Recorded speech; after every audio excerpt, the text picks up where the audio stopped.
Leeds tailors have vision and ambition beyond just making clothes.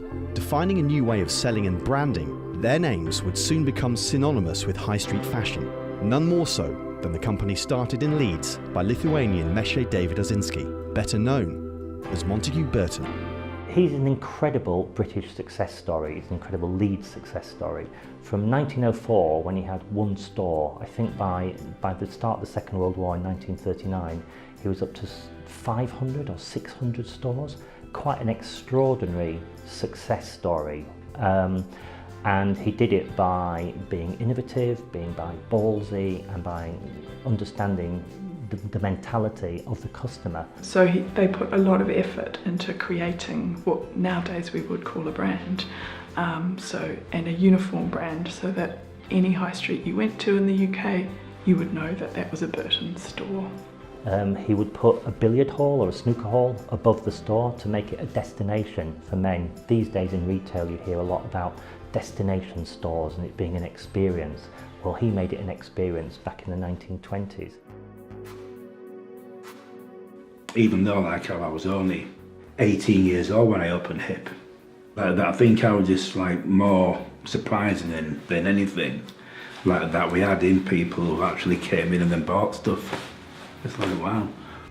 Being a buyer and then going to shows and seeing everything around and how people react to him when they all want to talk to him, it's kind of a celebrity almost. But the first time I became aware of streetwear stuff was definitely HIP. And they were groundbreaking, really, They brought stuff to Leeds that nobody had ever seen, Supreme, nobody can stock it. Yeah. All right? There's only about 4 or 5 stores back then that stock Supreme. It's the hardest account on earth. I do think that was quite a big pull for us at the time to get Supreme. It's sort of, it was sort of around that time that we used to go to New York and then go buy sneakers. And then we used to then buy them really cheap and bring them back. And then, and then we used to put the sneakers next to the clothes in the store. And that was really done before that, you see. I just thought this is so exciting, and fashion can be so much more than just trends. And I remember saying to her, this isn't a college project, this is a life's work. I don't think a lot of people can say or pinpoint the exact moment in which you realize that, yes, this is it, this is what I want to do for the rest of my life. She recently won the International Alumni Prize from the British Council.